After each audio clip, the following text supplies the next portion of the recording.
use security model in any of the organization. So let's say the first letter is C, which actually means confidentiality.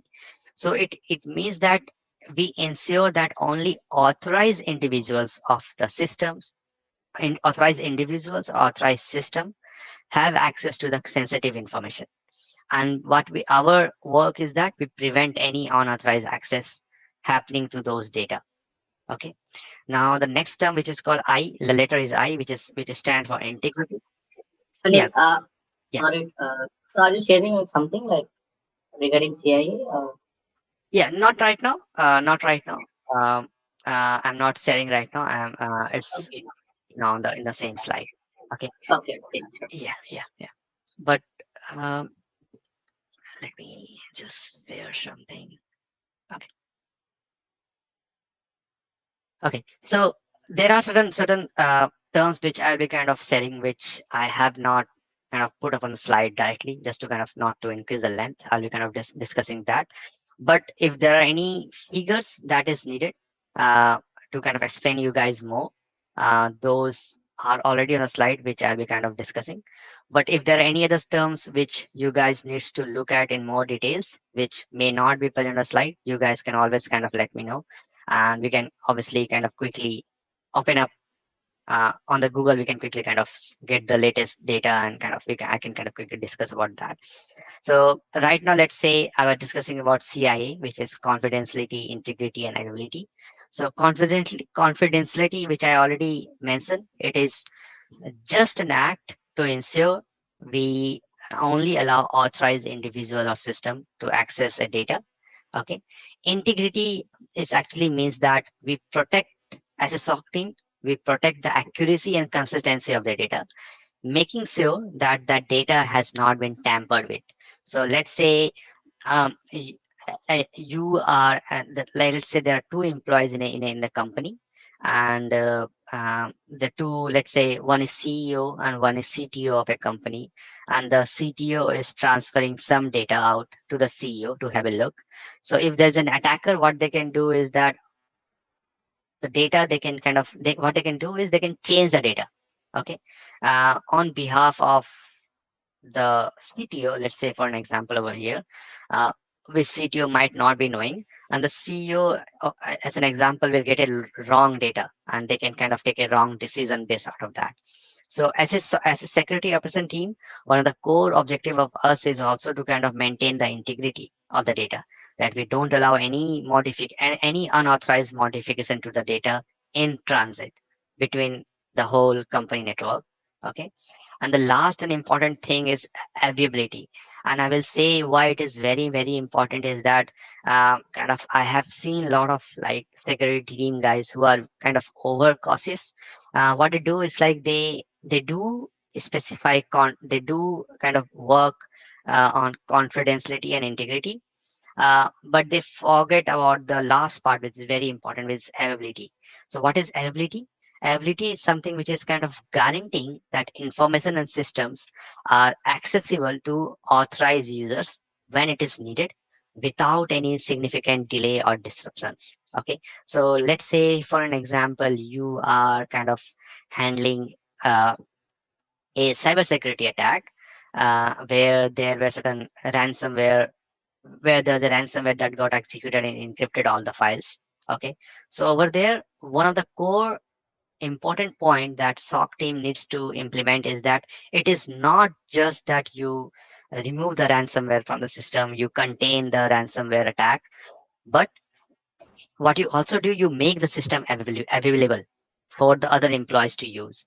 You can't just protect the system saying that okay, the ransomware has been removed, and there is no further ransomware in the organization, but you also need to kind of go in the recovery stage and make those systems reusable so that the company can proceed with their business as usual. Okay. So so thing is that when the recovery phase is started, there will be certain scenarios where the security team needs to take certain really complex decision, where they need to kind of give a green light saying that okay, we are taking certain amount of risk over here. We are not fully contained. Let's say, for an example, we don't know right now what the root cause of the attack was.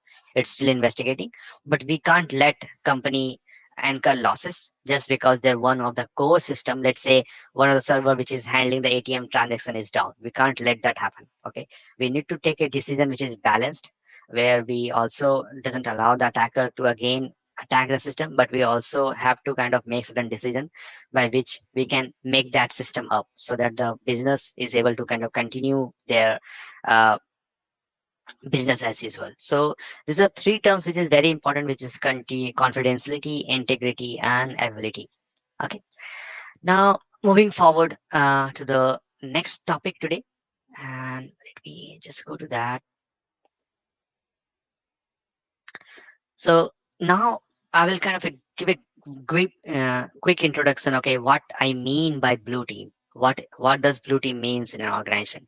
Okay, so this is actually a group of people um, um, who are kind of a part of a same team, and which we name as blue team. So blue team and SOC is actually quite interchangeably used throughout the class. Okay, we'll be kind of using throughout the class. And depending on your organization and whether you have a defense team or an official SOC, we are talking about the functions required to perform threat monitoring and detection and their detection, as well as potentially incident response and forensics too. Okay. So blue team, what they does is that they monitor the threat. Okay. They detect the threat, and apart from that, once they have detected a threat, they also perform incident response. They also incident response, I mean, they handle the whole incident. Okay, there are certain like 6 stages, 6 steps in an incident response cycle, which we'll be kind of discussing later. So they follow the incident response in those 6 steps, and they also kind of in need. They also perform the forensics. Let's say a system was kind of a compromised, so SOC team needs to kind of perform forensic. Let's say of the Windows system to understand how the attacker came in, what was the root cause by which the attacker came in, what were the activities they did on the system. Did they laterally move from one system to other systems from that, or they just were present in that system and they try to steal the data from that system. Okay, so these are the things. So blue team is basically kind of a defense team. They block any kind of attack to the organization. Okay, and when we say cyber security operations center, it's basically means cyber is definitely what we understood is it is related to information system. Security is like intended use only, which is like we try to implement the CIA tried in the organization using via security.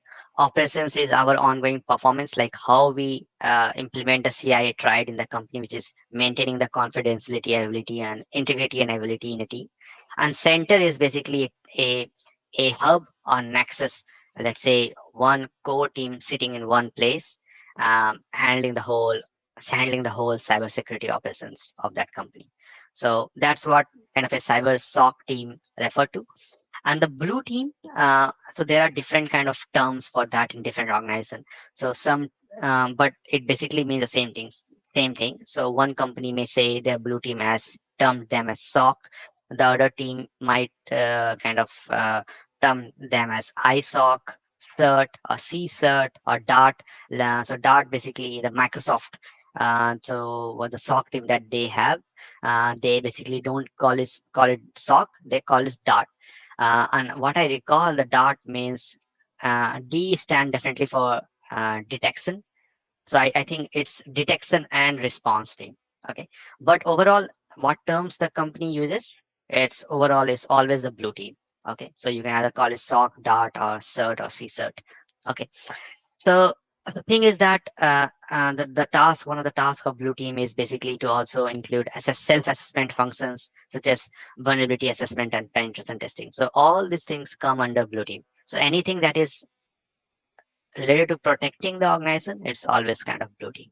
Okay. Now, I will kind of quickly go through. There are different other teams in our organization, which is kind of a blue team, red team, and purple team. So let me see if I can kind of quickly blue team, red team, and purple.